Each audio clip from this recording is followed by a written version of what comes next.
This is a PowerPoint that I made about Howard Gardner's multiple intelligences, and I'm going to share it with you, to kind of help you understand what different learning styles there are, and to make you more aware of why differentiated instruction is so important in your classrooms.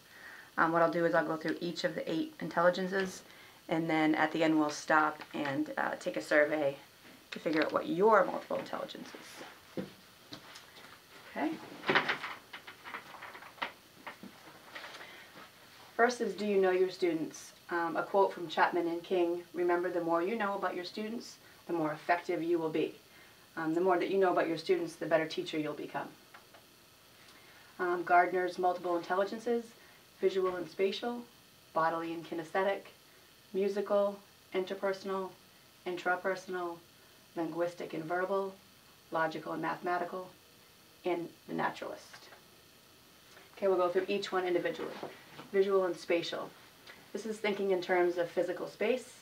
They're very aware of their environment. They like to draw, do jigsaw puzzles, and read maps. They like to daydream, and they're taught more through drawings, verbal, or physical imagery. Bodily and kinesthetic. It's body awareness. They like movement, and they like making things. They communicate well through their body language. They're taught through physical activity, hands-on learning, acting out, role-playing. And musical shows sensitivity to rhythm and sound. They love music. They're sensitive to sounds in their environment.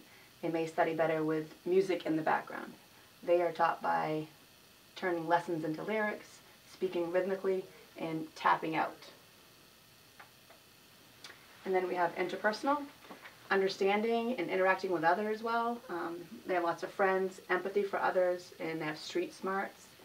And these are taught through group activities, seminars, and dialogues.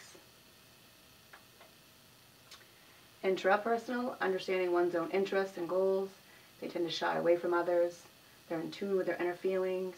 They have wisdom, intuition, motivation. They have a strong will, confidence in themselves, and opinionated. They're taught through independent study and introspection. Linguistic and verbal, using words effectively, highly developed auditory skills, often think in words, like reading, playing word games, poetry, and stories. They're taught by encouraging them to say and see words, and they enjoy reading books with other people, reading books together.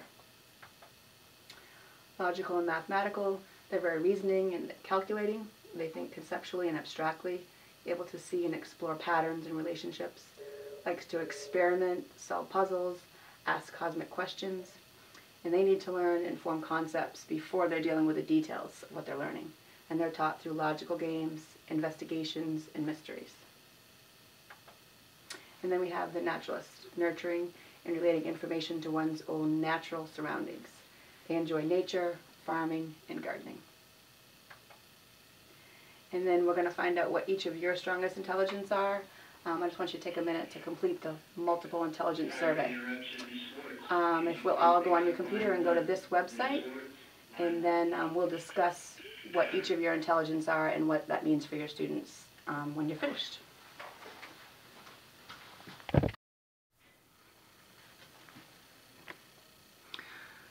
Okay, and I just want to leave you guys with this. Teachers need to leave their own comfort zones, their own strongest intelligence, to accommodate for his or her student's strongest intelligences. And this is important for all of your students. That's why differentiated instruction is so important, because each student has their own different intelligence that they fit into.